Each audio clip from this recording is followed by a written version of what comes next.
দর্শক আসসালামু আলাইকুম। আজকে আপনাদের আমি গল্প শোনাবো ম্যানেজার তদারকি।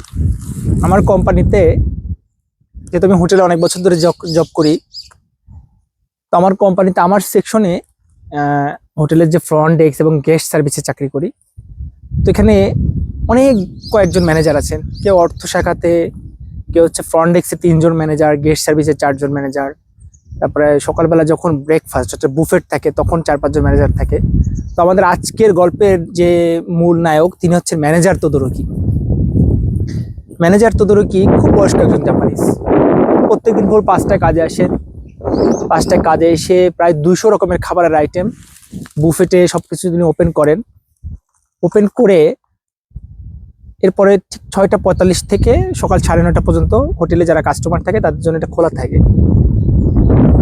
তো এই মানুষটা ঠিক কতটুকু কাজ করে এটা আমি আপনাদেরকে আসলে এইভাবে বলে বোঝাতে পারবো না যে এই মানুষ কতটুকু কাজ করে।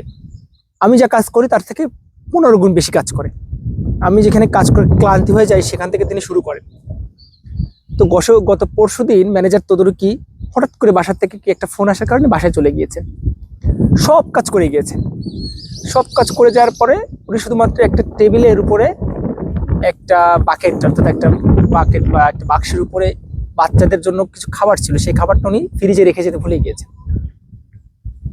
তো আমাদের যে কোম্পানিতে সবার যে গ্রুপ আছে সেই গ্রুপে উনি মেসেজ করেছেন, ক্ষমা চেয়েছেন।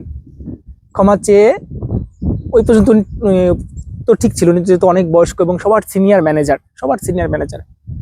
তো আমরা যখন আমি দুপুর 1টা কাজে যাই, 1টা 45 থেকে অফিস শুরু হয়। 1টা 45 থেকে 2টা পর্যন্ত 15 মিনিট হচ্ছে আমাদের সকলের একটা মিটিং হয় যে আজকে কে কোথায় কাজ করবে, আজকে কতজন মানুষ এসেছে, কতজন বিদেশি এসেছে, আমাদের কতটুকু সতর্ক থাকা লাগবে, কোথায় কতটুকু খাবার আছে, এগুলো সব আমাদের জানতে হয়।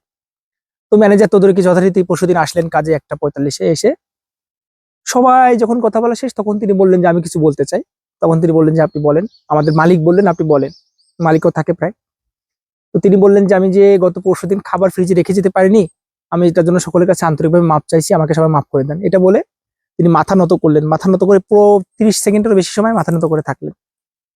ছোট্ট একটা ভুল, আসলে ভুল না, ভুলটা যেটা করেছে, খাবারটা নষ্ট হবে না, কারণ এমন খাবার না যে রেখে দিলে পচে যাবে, বাচ্চাদের প্যাকেটজাত খাবার।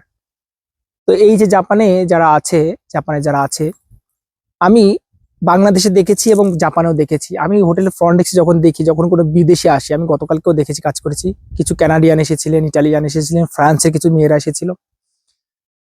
তো আমাদের বাস থেকে আমরা যখন আমাদের হোটেলের লবিতে নিয়ে আসি তখন ওই বিদেশিরা জাপানিজদের দেখলে, জাপানিজরা যখন মাথা নত করে বিদেশিরা মাথা নত করে।